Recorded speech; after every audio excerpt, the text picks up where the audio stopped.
इलाका है, ये कोस्टल रीजन है, इसे निशाना बनाकर फायर किया गया था। लगातार रावत जी सलोनी देखिए तस्वीरें दिखा रहे हैं आपको, देखिए कितने सारे जो रॉकेट्स हैं, मिसाइल्स हैं, वो यहाँ फायर किए गए हैं और आप आवाज भी धमाके की सुन सकते हैं।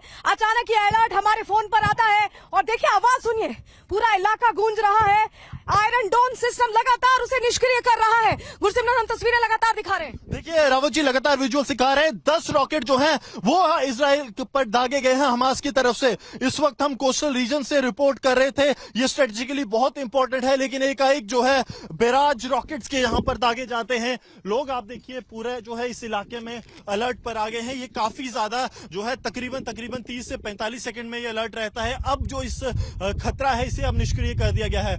रावत जी से कहूंगा अगर आपको ऊपर दिखा पाए तो अब हवा में आप देखिए जो एक अटेम्प्ट किया गया था हमास के आतंकियों की तरफ से, उसे अब निष्क्रिय कर दिया गया है। लगातार ये खतरा अभी भी बना हुआ है। सामरिक दृष्टि से बात की जाए तो ये बेहद महत्वपूर्ण इलाका है, कोस्टल रीजन है। यहां पर पहले भी काफी ज्यादा अटेम्प्ट जो हैं वो हो चुके हैं, क्योंकि तेल के कई बड़े जो टैंक्स हैं, जहाज हैं, वो यहां पर आते थे। लेकिन पिछले तकरीबन 28 दिन की अगर बात की जाए, जब से युद्ध की शुरुआत हुई है, तो लगातार इस इलाके को हमास के आतंकी निशाना बना रहे। और हम इस वक्त ग्राउंड जीरो पर मौजूद हैं, रिपब्लिक मीडिया नेटवर्क की टीम ये लगातार विजय सुरेंद्र रावत आपको विजुअल सिखा रहे हैं। और इस बीच मैं रावत जी से कहूंगा पर अगर दिखा पाए तो अभी भी आप दिखेंगे लगातार। Now that the attempt of the terrorist of Hamas to inflict damage to this coastal region has been averted. So there was almost 10 rockets that were fired from the area that is just opposite to this side. So it is the south of the Israel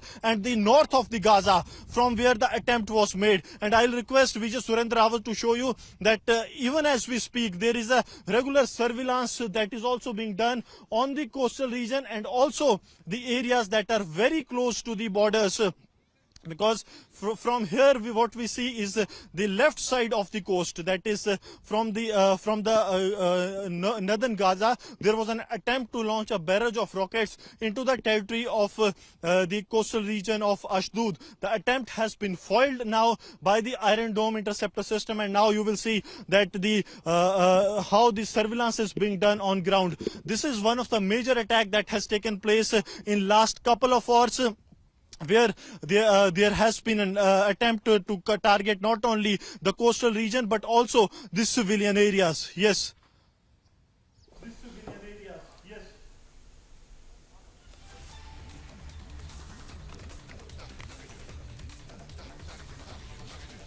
Yeah, Gulsimran, you are reporting live right now from Ashkelon, Israel, and we just saw very live, very visuals of latest attacks that are happening right now. So could you please give us a sense of the situation that is there on ground right now? Because Israel had said some time back that they are going to amp up their attack against Palestine and completely wipe it off. So how do you see this whole attack is going to take shape now?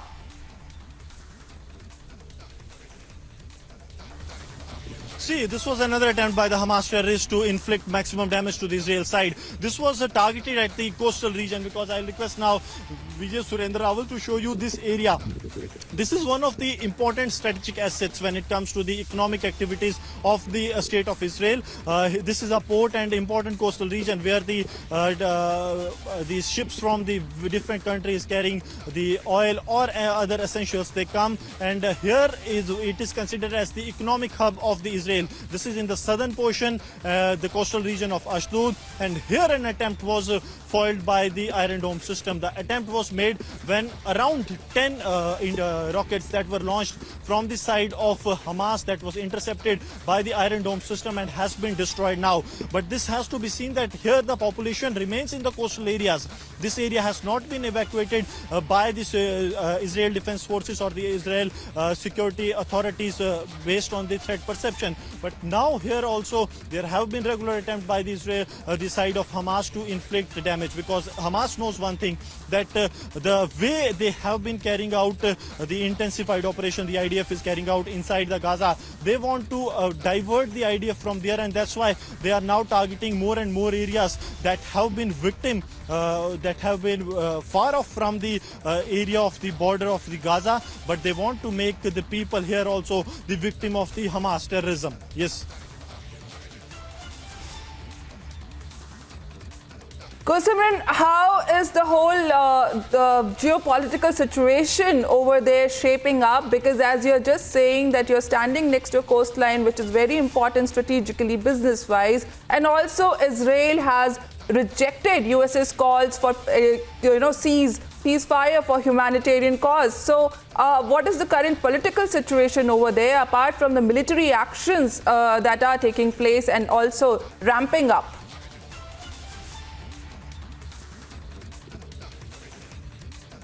See, if you look at the political situation, the Israel side, the political leadership has made it amply clear that they won't be going back. There is no going back from this place, and the front, what is now on the cards, is the complete wipe out of the Hamas from the world map. Now they are firm on their stand, and they are saying that no matter how much the political leadership or political pressure remains to be it from the United States or from any other country, they won't budge, and they will continue that how things are moving. There have been multiple attempts by the international community to make it sure that there is a ceasefire between the Israel and the Hamas, so that there can be a window that can be given. And as we speak, there was a window for almost 3 hours that was given by the Israel side today also for the people in the north of Gaza to move to the south of Gaza. Reason being that the Israel side also don't want any kind of a civilian casualty to take place. They want to make it very sure that there is no civilian casualty, and if there is an attempt by the Hamas to create a image that Israel is killing the civilian people, the Israel side came up with the facts that it was not them when the hospital was attacked by the terrorists of Hamas in a misfire, and then they tried to put blame on the Israel side. So Israel is well aware of the fact that even if a single civilian is killed, the Hamas will try to put onus on them, and that's why today also they have given a 3-hour long window for the civilians in the north of Gaza to move them to the south of Gaza, the southern part of the Gaza river, so that that area is since not operationally active, that area is not active war zone. That is what the Israel side wants, that the north is cleared from the civilians, and then they carry out the intensified operations against the terrorists of Hamas, so that the terrorists can be neutralized. There have been a shift in the operations that are being conducted by the Israel Defense Forces. First, what we saw was for the first almost 22 days, there were operations that were being carried out from the land of Israel and also the aerial attacks. Then the Israel decided that they will be jumping in from 3 locations. 2 were the land location, 1 was the coastal location. It was very near to this place from where the Israel Defense Forces, the Navy wing, went on to water side, and then they entered the territory of the Israel. 3 locations were chosen, then they carried out attack. But on the 3rd day of the attack and the 4th day, there were double-digit casualties to the Israel side. That was something really very concerning for them. And then again, there was a change in the plan. There was a use of the air power again. First to target the points that are occupied by the Israel, that are occupied by the Hamas terrorists, and then to carry out the ground operations. Because if the soldiers move in large numbers to the area that are densely populated, the Hamas terrorists were using that as an opportunity to carry out ambush on them, and there have been serious casualties to the Israel side for almost 3 days' time, and then a swift change in operations was implemented, in which the airstrikes followed by the ground operations are now taking place. And yesterday we saw more than 130 terrorists were neutralized by the Israel Defense Forces, and today as we speak, multiple terror cells that plan to launch attack via tunnel shafts or via hiding in the buildings, they have also been neutralized. So if you see that today we are on the 29th day of the war, and if you sum up the 29th day, the overall strategy of the Israel remains that to use maximum air power, to use maximum artillery to target the areas of the Hamas, and then the troops on ground will move inside those areas, clearing those areas. As we speak, the Israel side have encircled the Gaza city, but Gaza city is going to be the most challenging place where these operations are to be carried out. And when these operations will be carried out inside the Gaza Strip, the Israel side also know that there is going to be a bloodbath, because there will be street fight. It will be a close quarter combat that we have seen yesterday also late night, when there have been multiple terror infrastructures that were decimated, and there was was a close quarter combat that took place. However, in that close quarter combat, the Israel side prevailed over the terrorists of Hamas, and many of their terrorists were neutralized in the overnight operations that were carried out. So if we see the entire situation that is developing in the Middle East, all the allies, they try to get united against the Israel side, but when Israel have shown their firm stand that they will be giving enemy a befitting reply, no matter if it is Hamas, if it is the Houthis from the Yemen, or it is the Hezbollah group which is operating from the Lebanon, then what has happened, we have seen that how Israel has made it amply clear that they will be neutralizing each and every threat to the sovereignty of Israel. Yes, back to studios.